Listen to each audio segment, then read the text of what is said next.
Wilson அவர்கள்ட்ட. அப்போ இத பார்க்கும்போது நம்ம சாதாரணமா பார்ப்போமே, அந்த அந்த மாரி தொழிலாளர்கள்லாம் நம்ம நாள்தோறும் கடந்து தான் போறோம்.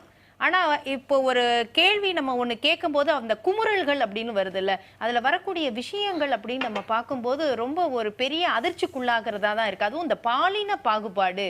அது ஒரு பெண் அந்த தொழிலாளரா அவங்க அங்க நிக்கும்போது, என்னென்ன பிரச்சனைகள நான் சந்திக்கிறேன், இதுக்கெல்லாம் ஒரு நடவடிக்கை எடுக்கப்படாதா அப்படிங்கிறாங்க. அப்ப இதெல்லாம் நம்ம எப்படி எடுத்துக்கிறது? இல்லை எப்படின்னா அமைப்பு சாரா தொழிலாளர்கள் வந்து இப்போது தமிழ்நாடு அரசாங்கம் வந்து இப்போது வரைக்கும் வந்து ஒரு 28 தொழில்களை பிரித்து அந்த அமைப்பு சாரா தொழிலாளர் நல வாரியம்னு கொடுத்துருக்காங்க.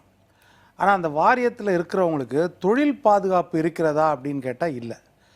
குறிப்பாக நீங்கள் சொன்ன மாதிரி இப்போ பெண்கள் எடுத்திங்கன்னா நடைபாதை வியாபாரிகள்னு ஒரு தனி வர்க்கமே இருக்குது. அந்த வர்க்கத்துக்கு என்னென்னா அடுத்த நாளைக்குரிய உணவுக்கு உரிய பணம் இருக்காது. அன்னன்னைக்கு தான் அவங்க வந்து அதை வியாபாரம் பண்ணி இல்லைன்னா விற்பனை செய்து சாப்பிட்ற மாதிரி இருக்கும். இதில் மெயின் பிரச்சனை வந்தான்னா அவங்களுக்கு வந்து எந்தவித கடன் உதவியும் கிடையாது பெரிய அளவில். அதுதான், அதாவது அரசாங்கம் வந்து எத்தனையோ இலவசங்கள் கொடுக்கறதுல தான் கான்சன்ட்ரேட் பண்ணுறாங்க ஒழிய தொழிலை விருத்தி பண்ணுறதுக்காக. இப்போ நம்ம சகோதரர் சொன்ன மாதிரி 93% அமைப்பு சாரா தொழிலாளர் தான் இருக்கிறாங்கன்னா, தொழில்களும் அமைப்பு சாரா தொழில்கள் தான் 93% இருக்குது. அப்போது அதில் கான்சன்ட்ரேட் பண்ணணுன்னா அந்த 93% தொழிலில் பார்த்திங்கன்னா 93% மக்கள் இருப்பாங்க. அதுதான் அதில் வந்து பெரிய அளவுக்கு வந்து மக்கள் அன்றாடம் வேலை செய்து சம்பாதிக்கிறது அந்த தொழிலில் தான். மற்றபடி இப்போ நீங்கள் ஐடி செக்டார் எடுத்தீங்க, மற்றபடி அரசு ஊழியர்கள் எடுத்திங்கன்னா அவங்க ஒரு சாரார் இருப்பாங்க. அவங்க தான் குறைஞ்சது ஒரு 10%, அவங்க 90% இவங்க தான். அப்போது நாடு வளம் பெற வேண்டுமென்றால், அனைவருக்கும் வேலைவாய்ப்பு கிடைக்க வேண்டுமென்றால் இந்த அமைப்பு சாரா தொழில் தான் முக்கியம். ஆனால் இந்த அமைப்பு சாரா தொழிலில் அரசாங்கம் கவனம் செலுத்துதானா? கண்டிப்பாக கவனம் செலுத்துறது கிடையாது. இதில் பார்த்திங்கன்னா விவசாய தொழிலேருந்து மீனவர் தொழிலேருந்து பனைநல வாரியத்திலேருந்து தொடங்கி எல்லா தொழில் நெசவு தொழிலேருந்து அத்தனை தொழிலையும் முடித்திருத்துவோர் சங்கத்திலேருந்து அத்தனை தொழிலும் இதில் வருது. ஆனால் இதில் வந்து அரசாங்கம் ஏன் முனைப்பு காட்ட மாட்டேன்றாங்க அப்படின்றத நம்மளுக்கு புரியல. இந்த சுய உதவி குழுக்கள் அப்படின்லாம் அமைத்து அது மூலமா வந்து உங்களுக்கு பேங்க்லேருந்து ஒரு லோன் வாங்குறது, இந்த மாதிரி விஷயங்கள்லாம் அரசு செய்கிறாங்க இல்லையா? இதில் இந்த தொழிலாளர்கள்லாம் பயன்பெற வழி இருக்குதா? இதை பயன்படுத்திக்கிறாங்களா? இல்லை, அந்த அந்த இப்போ சுய உதவி குழுக்கள் மூலமாக வர பணம் கூட கைவினை பொருட்கள் செய்கிறதுக்கு மற்ற பொருட்களுக்கு தான் வந்து அந்த கான்சன்ட்ரேட் பண்ணுறாங்க ஒழிய இந்த மாதிரி அமைப்பு சாரா தொழில்களுக்காக வந்து கான்சன்ட்ரேட் பண்ணுறதில்ல. அப்போ இதுக்கு வந்து பயிற்சி நிறுவனங்கள் தனியாக இருக்கணும். அரசாங்கம் வந்து பயிற்சி நிறுவனங்கள், அந்த நலவாரியம் மூலமாக பயிற்சி நிறுவனங்கள் ஒரு பக்கம் அந்த பிள்ளைகளுக்கு உதவி செய்கிறது ஒரு பக்கம் கடன் உதவி கொடுக்கறது ஒரு பக்கம் பயிற்சி கொடுத்துட்டு அவர்கள் வந்து அந்த தொழிலை செய்கிறதுக்கு ஊக்குவிக்கணும். இதை அரசாங்கங்கள் செய்ய வேணும். இப்போ குறிப்பாக பார்த்தீங்கன்னா இப்போ அந்த பெண்மணி சொன்னாங்க, பூ விற்கிற பெண்மணி என்ன சொன்னாங்க, பெரிய தொல்லை எங்களுக்கு வியாபார குடிகாரர்கள் தொலை தான் பெருசாக இருக்குதுன்னு. அப்போது அந்த குடி விஷயத்தில் அரசாங்கம் என்ன நடவடிக்கை எடுக்குது? இன்றைக்கு வரைக்கும் அந்த குடியின் வருமானத்தை தானே பெரிய வருமானமாக அரசாங்கம் நினச்சிட்டு இருக்குது.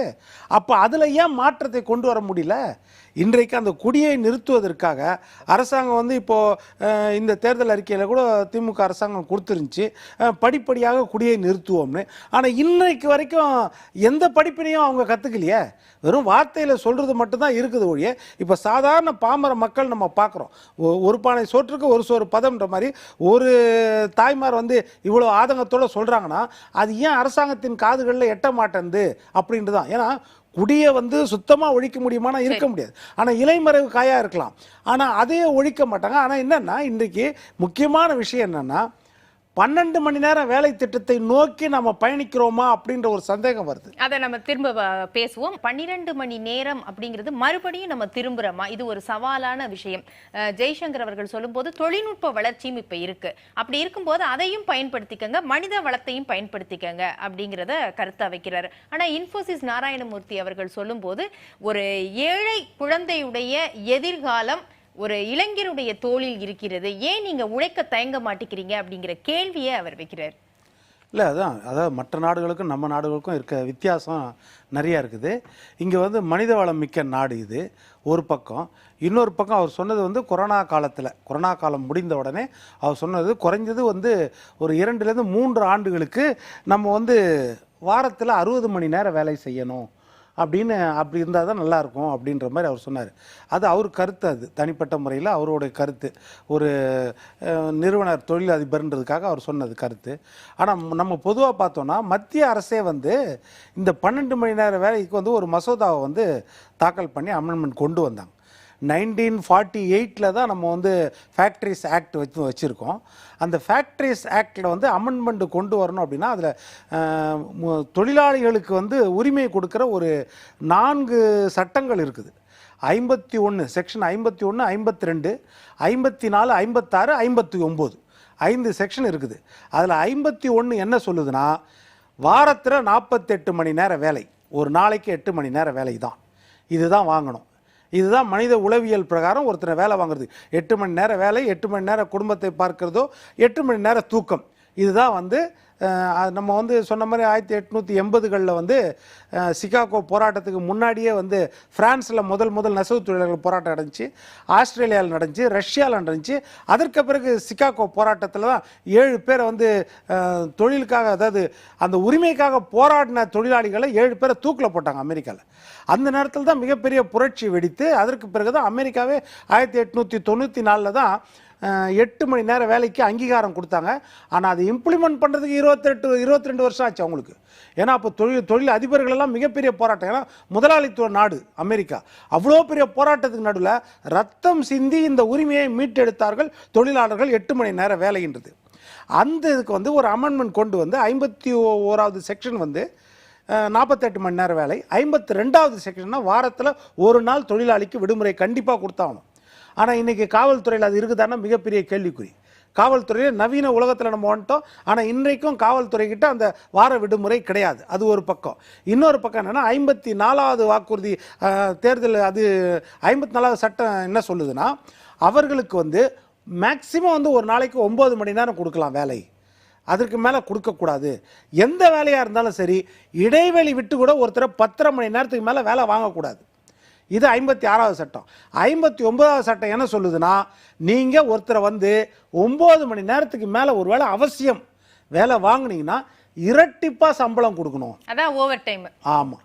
இந்த சட்டங்கள் எல்லாம் நீர்த்து போவதற்குத்தான் அந்த அமெண்ட்மெண்ட் கொண்டு வந்தாங்க. அது மத்திய அரசு கொண்டு வரும்போது பிஜேபி மிகப்பெரிய எதிர்ப்பை கிளம்பினோடனே அதில் ஒரு ஷரத்தை சேர்த்துட்டாங்க, மாநில அரசுகள் முடிவெடுத்துக்கொள்ளலாம் இந்த சட்டத்தை குறித்து வேணுமா அப்படின்றது. அதுக்காக என்ன செய்தாங்கன்னா, உத்தரப்பிரதேசில், மத்திய பிரதேசில், குஜராத்தில் பிஜேபி அரசாங்கம் இருக்குது, அங்கெல்லாம் இம்ப்ளிமெண்டேஷன் கொண்டு வந்தாங்க. அதே மாதிரி காங்கிரஸ் இருக்கிற அரசாங்கத்தில் ராஜஸ்தான்லையும் அப்போ காங்கிரஸ் இருந்துச்சு, ராஜஸ்தான் பஞ்சாப்லேயும் கொண்டு வந்தாங்க. ஆனால் இந்த 12 மணி நேர வேலை வந்து ஆபத்தான வேலை.